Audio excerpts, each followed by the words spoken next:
Hello and good afternoon. Welcome back to HR Voices.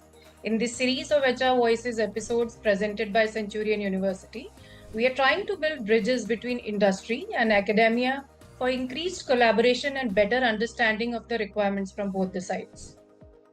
AI and automation is redefining the human role in workplace. This transformation requires more than just new technology.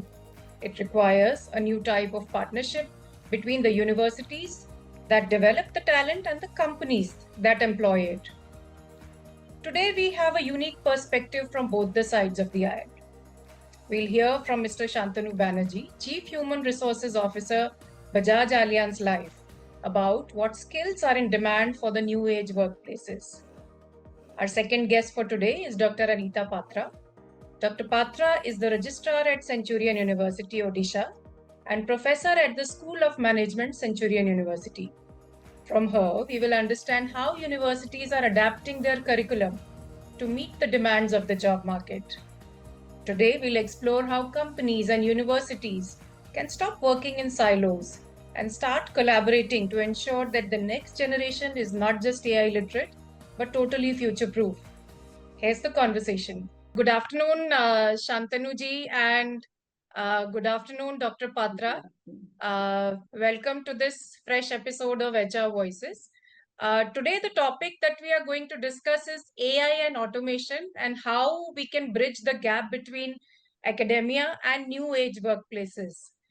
So I'll start with the first question with you, Mr. Banerjee. When we talk about workforce impact and impact on the talent and skill requirement, how do you see that AI and automation is changing the skills you look for in the new hires? And secondly, are there any specific roles that are being created or eliminated because of AI? Because we have been hearing a lot that a lot of jobs are being lost and new ones are being created. What is your view about it? Thank you, Bilquis, for asking me the question. A great question to start. Uh, there is no point in fighting the inevitable. So, end of the day, I think both the industry and the academics, they're realizing that AI is here to stay, and it's best to adopt it. And as soon as you adopt it, rather than being defensive about it, you will be able to leverage it. Uh, In BALIC now we have two approaches as to how we want to adopt AI, or as we call embed AI. So the first approach is embedding AI into our existing assets, whatever assets we already have, digital assets we already have on the employee side, on the customer side. How can we integrate AI to make the assets more efficient, more incisive, and more user friendly? Secondly, we also are creating a completely new BALIC Gen AI platform, hmm, which is fresh and which actually helps the organization to look at data in a different perspective, to from basic stuffs like collation to slightly more complex stuff like translation to slightly more complex stuff like summarization. So that is our own GPT kind of a thing, which we use to embed or to utilize or to leverage AI in various parts of the organization. There are industries where robotic process automation or AI will have an impact, especially on jobs that are repetitive in nature. For example, in human resource, I'm the chief human resource officer. Two functions converge in me. One is human resource and second is administration and infrastructure management. There are four processes which for the last 2.5 years have gone ahead with robotic process automation. For example, I will give you one example. We on an average recruit 15,000 employees in a year.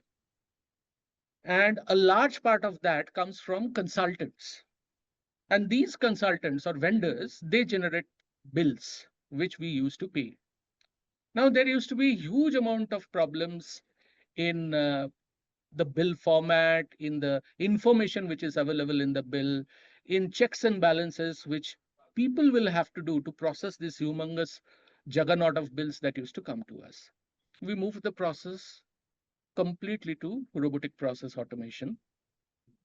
Whereas before, average time of processing a payment, vendors used to always complain, was about 60 days, 70 days often.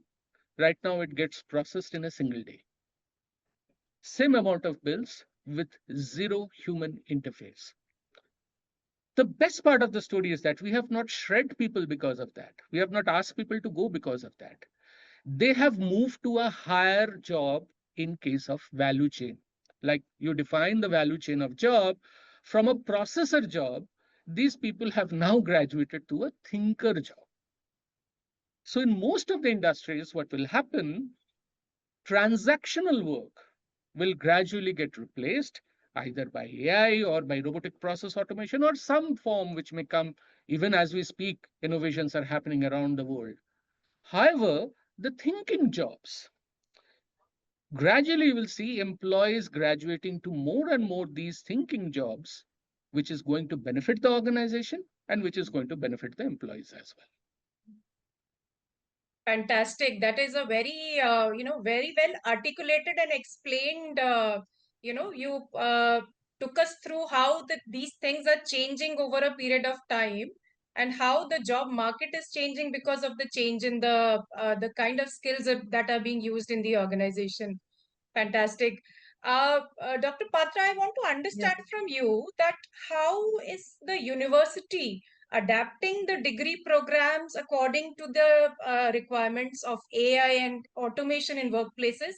And are you introducing any new courses, any new majors or minors to keep these courses relevant for the work for the organizations? So, good afternoon, and thank you for having me here. And yes, as Mr. Banerjee just now told, that we have to embrace, we cannot fight against the innovation, it is going to stay. At least the AI is going to stay for long, and we know that we have to adapt. So, as a progressive university, we have also known these are our buzzwords, and like any other technology, we have tried to embed it into our curriculum. So, this AI and automation is already weaved now into our curriculum. For example, this we give the different programs like BTech program, MTech program, diploma program, or BBA, MBA, agriculture, fisheries, biotechnology, aerospace. In all of them, we have tried to embed this AI and automation. So we teach automation in agriculture, hyperspectral imaging, we teach precision agriculture, genetics, genomics using nanopost sequencer and all. As you said, we also have this majors, like we call it as domain tracks. In domain tracks, we have this AI/ML, and then VLSI, then embedded systems, then semiconductor devices, robotics, industrial automation, IoT, 5G communication, all this. Then we have in engineering, we have recently framed a smart engineering basket, which cuts across all branches of engineering. It's a mandatory for all, and it includes cloud technology, robotics, IoT, data science, AI, ML, and all this. So we have, you can say, a lot of courses which are major, minor, or sometimes it is the compulsory course and all. But then there are practical ways of doing it. Hands-on trainings and labs happens, or learning happens in the lab. There are live projects. Live projects are generally in the area of IoT in agriculture, because we are a university which is multidisciplinary. So we can have multidisciplinary learnings. So IoT in agriculture, the gen design, the geospatial, the BIM modeling, all this for the civil engineering, then digital manufacturing, which again cuts across all. Even for MBA and BBA, if you see, we have digital marketing.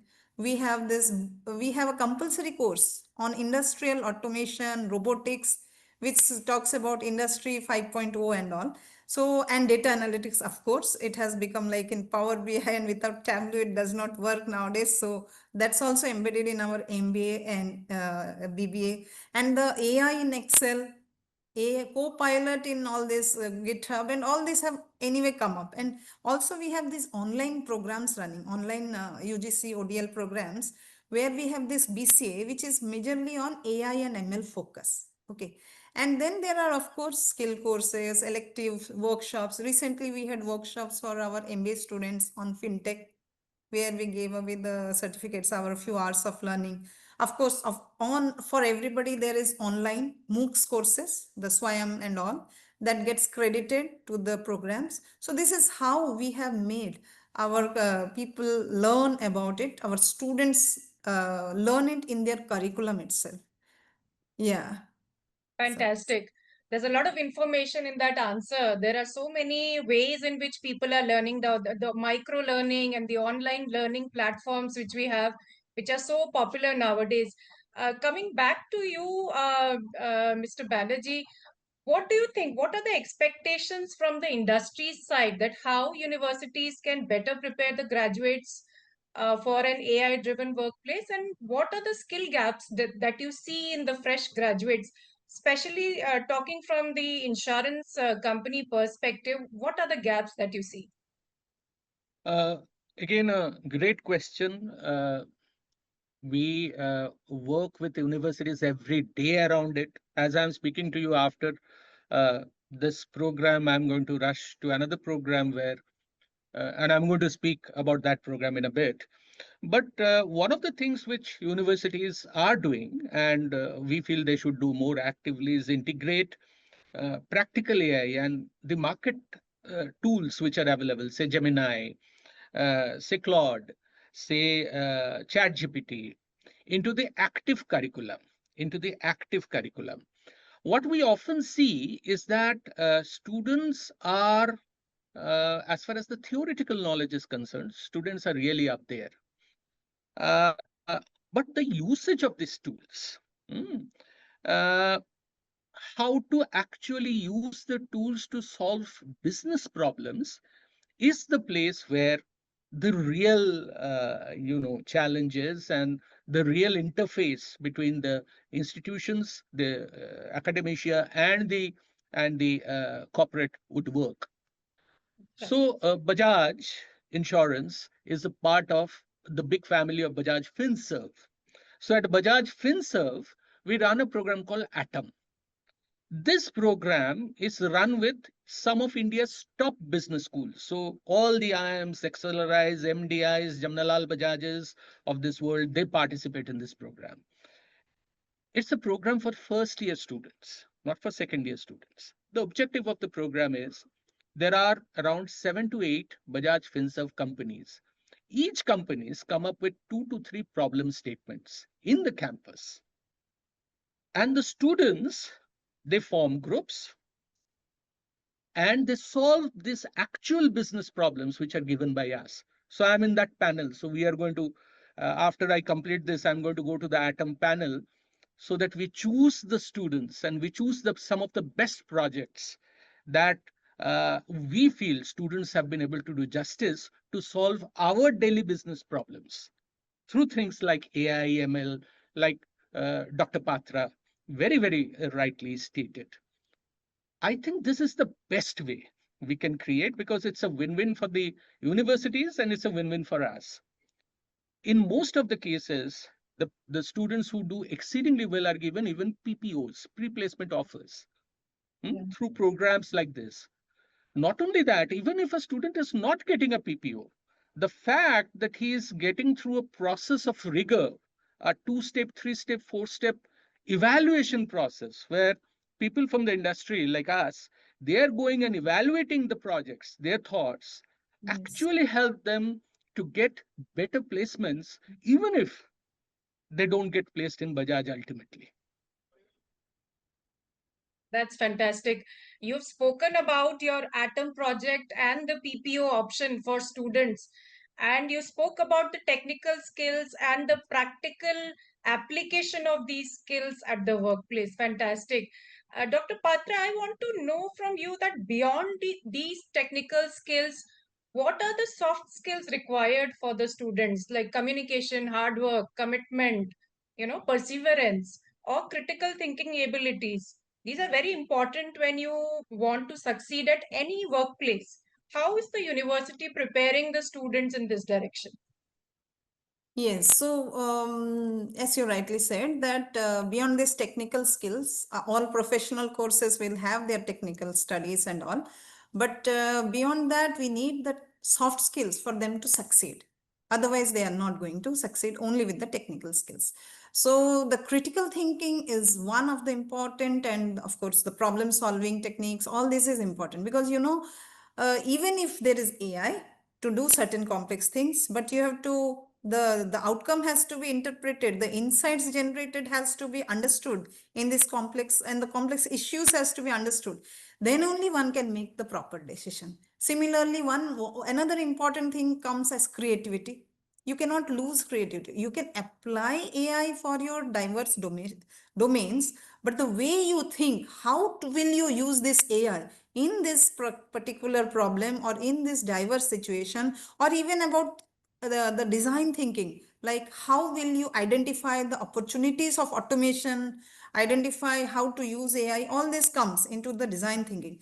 The another most important soft skills that we call are communication skills, of course, collaboration, teamwork, because we have interdisciplinary teams to work in when we go to the corporates. So in the university also they get opportunity to work in these teams where there are multidisciplinary students.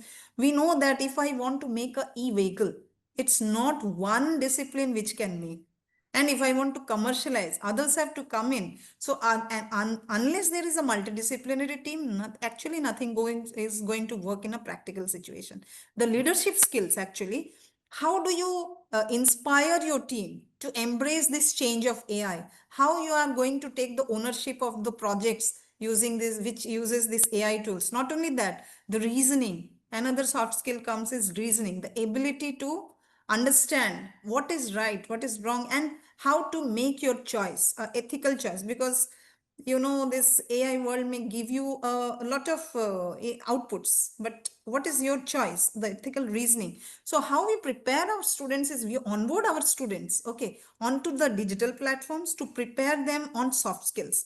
Like we have different tools for which are training them on soft skills, which is aligned to IELTS and TOEFL and all. And it helps them to enhance their language proficiency. We have this Udly, Duolingo and all, where they practice their interviews, practices they do. They can also enhance CV, helps to enhance their CV actually.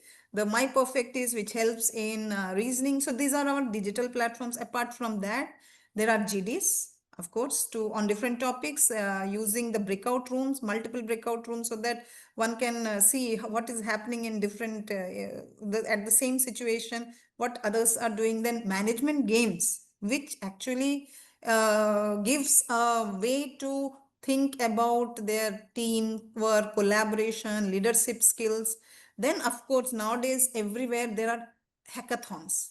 So we have our internal hackathons, decidathons, creatathons, and then going to neighborhood, getting the problems within the university, looking at problems and trying to solve that problem, making some automation so that some work efficiency becomes better within the university. The students are given some live projects. So the project based and case study based teaching also, they are of course encouraged to use the AI platforms and the automation platforms.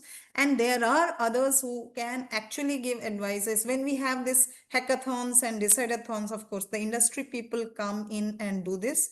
Even for other skills, like just now Mr. Banerjee said that we have to know how industry uses different AI platforms. Not only saying that, okay, awareness is there, it's there in the world and all, but we recently had one lady coming from Deloitte talking about Claude and how it is used in their workflow. How a student can actually make a mind map through this Claude.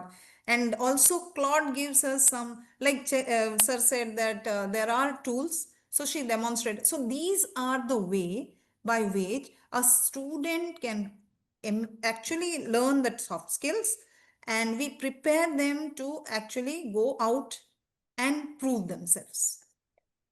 Fantastic. You spoke about so many soft skills and which are absolutely required at the workplaces: leadership, team building, creativity, reasoning, making ethical choices. Fantastic. Coming back to you, Mr. Banerjee, what role does university play when it comes to the development of your existing employees? We are talking about continuing education and upskilling opportunities when the workforce is already engaged in the work at the organization. So I'll come to that, but before that, I'll just add on to the very interesting topic Dr. Patra said. Yes, See, more and more, the education system is moving from rut learning to research-based learning. yes, And Indian universities have adopted that beautifully, moving away from rut to research. Now, AI is the best tool that can be used to improve the quality of research. Point number one, the quality of decisions. Why? Because you are presenting more options as solutions. Yeah. Yeah. And finally, that enhances the quality of the solutions and the quality of the research. So that is how I think AI can play a brilliant role in transforming the curriculum. Lot of Indian top management colleges and universities are running uh, various AI courses which caters to various levels. We work with institutes like the IIMs, ISBs, which are running a lot of these AI curriculums these days. Not only that, there are consulting houses which are running courses, which are running, say, a ENY or a Price Waterhouse, all the big consulting companies. They have now started because they are using this awareness also to generate business cases and correct. show to the management and create their BD, their business development. So there is a humongous amount of paid and free courses which are available, which organizations can send their employees to, of course, depending on their level of interest, uh, their adaptability, so on and so forth, where they can be trained. Fantastic. About the collaboration again, Dr. Patra, what do you think are the different types of collaborations with companies which are most effective for students and faculty? And if you Yeah. have any examples to share, that will be great for us. Yeah. So industry collaboration has always been important for any university. Not that it has because AI has come in, we have to go for it. But industry collaboration was always important because what do you teach the students? You want to make them the future workforce. Of course, the industry collaboration required. Now, industry collaboration can happen in various ways. Industry talks can happen for the students as well as faculty, guest lectures. Then we have now very beautifully brought in by UGC NEP professor of practice who are already in the universe in the industry for long. They can come in time to time as a professor of practice. Then collaborating to use the industry labs or research labs, like there are a lot of agriculture ICR labs. They have MOU. If you have MOU, you can actually go and work in their labs. Now, also through AICT portal and UGC portal, we can go to different industry labs actually for few hours or the as per the MOU, as per the research requirement. So those collaborations can happen. Even for different DST proposals, it calls that you should have an industry partner, so only then you can apply. So that is another collaboration. Visits to industries is another collaboration, but unique to our university, we have got industry sponsored high-tech labs on campus. So we have got across our 6 campuses, we have more than 50 industry sponsored labs, which means we are able to give the best to our student, the latest to our student. Okay, so if I talk about some successful partnerships, we have many, but one good one is the SAW systems, which actually gives us the tools for designing and simulation. It is in the case of engineering, also in the biology studies. BioVia they have, a material studio they have for new material studies. Simulia they have. So like this, and design tools they have. So you can do a smart, you can say a smart city with it. Like that, you can actually go for any kind of design. They have also given us this hyperspectral camera where you can do a hyperspectral imaging of different water bodies or crops or anything that you mount it on a drone. We got a drone from General Aeronautica, and Dassault gave us the hyperspectral camera. We have mounted on it, and it can do a lot of studies. We are already doing water body studies and agriculture pest control studies. Without touching the soil, you can talk about the soil health, all this. Similar one, I can also tell you, yes, Dassault has also given us knowledge on wheels. Actually, we can mount AR, VR things on a vehicle, okay? And we can go to nearby, as you know, Bilquis, you might be knowing that many of our campuses are on rural locations actually. So we go out to the villages with that and also do that. And students learn a lot with those vehicles when it goes, like health on wheels. So somebody does a health checkup and all. And AR, VR tools are mounted on it so that one can have that and they can see the village people and everybody can see. We again have this AWS partnership where which is about cloud technology. So they give us the certification coupons and they come and do free technical workshops for us, our students. So then we have this Unity partnership where 3D asset making we can do and put our assets on the marketplace also along with them. I have talked about General Aeronautica, which is helping us in making drones, assembling of drones and making actually of drones. And Snyder Labs are on campus. Across many campuses, we have this Snyder Labs with us. Then we have now, in a long way, we have actually done a lot of talking now. It will come into being, I think, the L&T Infotech, the tech lab that they will give us. So these are some of our collaborations where we have benefited and our students have benefited. Fantastic. So many things to learn from those collaborations, and looking forward, I'm sure there are many more collaborations coming. Mr. Banerjee, I want to understand from you now, shifting to the human-centric approach. What is the biggest challenge for HR leaders in the age of AI? How do you maintain a human-centric culture while integrating more and more automation in your organization? And especially when you're dealing with the fresh graduates, how to keep that touch alive with the, human sentiment and emotions? Uh, See, fresh graduates are always excited by opportunities in cutting edge. Yeah, That is point number one. To give you an example, we sell a very difficult product like life insurance. It's a very, very difficult product to sell. Now, once we teach the product, people don't remember the product that easily. You can't have a trainer mapped to an employee, a sales employee, on a 1:1 basis who will periodically take tests. Why tests? Because practice makes a man perfect. So, what we have done, we have used AI to introduce a thing called Smart Coach. So, after every product or process training, this new gen employees, they use Smart Coach in the privacy of their rooms, in the privacy of their own space, to just test out their knowledge. yeah, And that makes them more effective at a workplace. Or, for example, it's a very difficult product to pitch because you have to remember so many things. And it's a correct. technical product. It's a highly technical product. So, what we have done is we have again used AI to introduce a tool called Smart Pitch.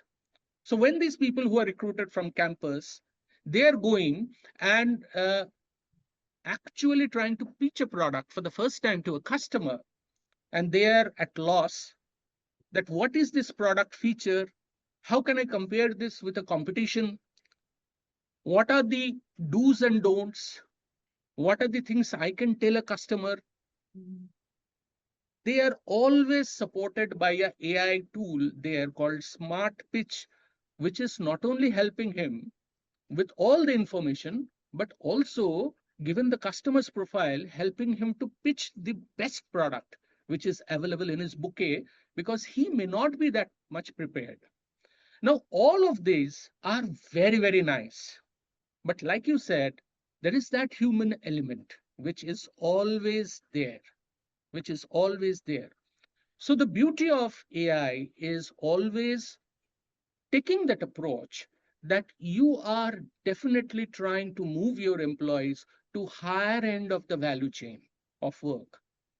See, people suffer from a fear of losing the job once they're doing a work which AI can replace.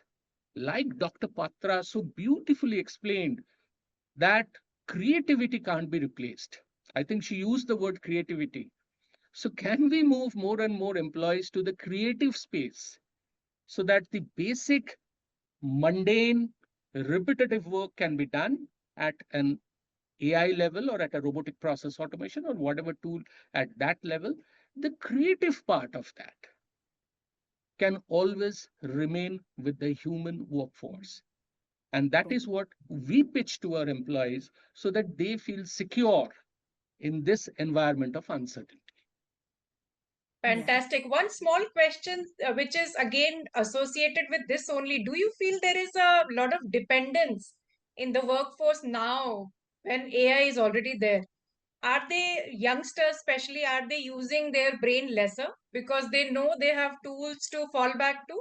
Or do you think that it is not there? Ma'am, why go outside my home? I'm a father of a 17-year-old daughter, and in international curriculums and international boards, they are completely research-based learnings. What Correct. the school has done, the school have used now 3 to 4 forms of anti-plagiarism tools.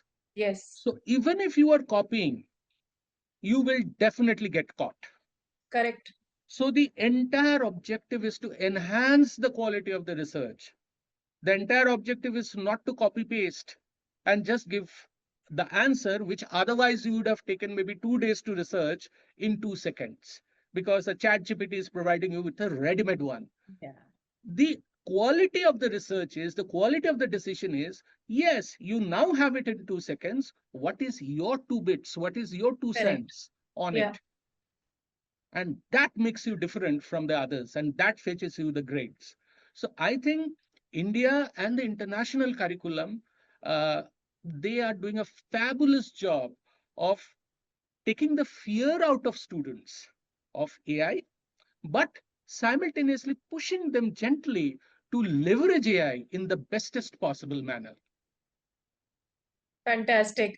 That explains the question which I posed to you very beautifully. We don't have much time, but there is, yes, there is a time, still some time for the last question that I have for you. Dr. Patra, what is the most important piece of advice that you would like to give to especially Gen Z students? Like Mr. Banerjee said, students are using AI, but there are ways to catch plagiarism, etc. What is your advice to the Gen Z students heavily Yeah. using AI and currently navigating the academic and career journey? So, rightly said, there is a chance that there is a heavy use. Actually, people are heavily depending on AI. We are also encouraging them to use AI. It's not like there's a thief and a police story that who is doing and not. But the thing is that if they heavily be on AI, then they are see, AI is only to assist them to think, to decide. It is not to replace their thinking. It is not there to decide for them. Like I would say that if we want to learn mathematics, so when we are doing mathematics, calculator is a tool. It's not Correct. mathematics itself. So AI is not the answer. AI is to assist for the answer. So you have to look at all the information before you. So go for an informative decision and all. So you have to contextualize the AI insights. So it should not be that, I mean to say there is a need to balance. You have to use AI, but over dependency will mean that you're independently solving problem, that skill is going to go away. So what means that if you're over dependent, deep thinking or deeply thinking over the issue or going deep into the issue, going to the root cause, all this might affect. So your cognitive ability to think may have, they are talking about brain fog. That is what it means maybe. So you are going to, like we used to say in Hindi, jang lag jayega dimag mein. It may be like that. We may not be, if over dependence comes, that is going to happen. So it's not a substitute for think. It can be assisting thinking, that's all. Assist doing. It has to be treated as an assistant. And as Mr. Banerjee said that we have to see how to use it and how to go above it, so that the thing is that not that we are doing the mundane work and all, it can be outsourced. It is now AI is there, but do the thinking job, do the creative part of it. Fantastic. Mr. Banerjee, your views about it. What is the advice that you would want to give to Gen Z when it comes to your workforce, on your team members who are dependent on AI? But then, yes, like you earlier, you said they should be, more independent of AI, but take assistance of AI. What is your view? And Well, also, how are you upskilling the yeah. generation which is above Gen Z? How you're upskilling them for AI and automation? See, the best way of upskilling the existing employees who are in my age group, say above 40 or something of that sort, is to pose them with a business problem. Yeah. Correct. So what we are doing is we have two forms of reviews. One is annual operating plan, and the second one is a long range plan. The long range plan is a 5-year plan where we define business objectives. It can be improvement of productivity. It could be improvement of employee morale. It could be improvement in process efficiencies. What we are asking them to do is, by giving them targets spread over a 4-year journey, we are saying that now you study, you decide, you research, and you come back to us by using AI during this LRS period, long range strategy period, how you are going to improve each one of it. That is the way, that is the approach we are taking. As far as learning interventions are concerned, we have a plethora of learning interventions because we have a LXP, a learning experience platform, which we have. We nominate people to these open programs that I talked about, and they can, of course, do some program and come to us. And we, in most of the times, have a method to which we reimburse some part of the program cost as well. I will end by just giving one anecdote. During my MBA days, the 2 years, it was the days of rut learning.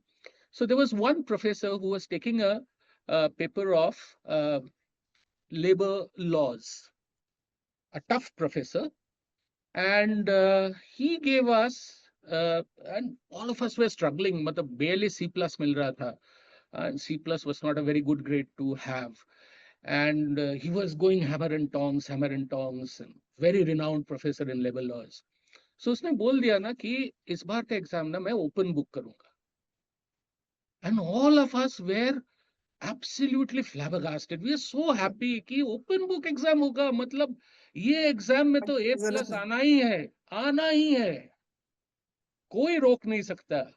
That was the toughest exam I had given in my life, because with 15 books of this size and cases that he had given, if I was not aware of which page in which book I had to refer to solve that case, I would be in deep dump. So AI actually is like that. Creativity, human creativity, will always reign supreme. AI can only help you with the process of collating that 15 books, and it will not take 15 hours, it may take 15 seconds. That's it. And that is my message to my Gen Z employees. Use AI as that. Fantastic. Lovely insights from both of you, and so much to learn from you, Dr. Patra, and so many good stories, Mr. Banerjee. It was an absolute pleasure and privilege to have you both with us today. We hope that we'll be able to bridge the gap between industry and academia through this platform. And thank you so much for joining us today. Thank you, Thank you. Bilquis. You have been a Thank you. fabulous host. Thank you Thank so you much. so much. Thank Thank you. you.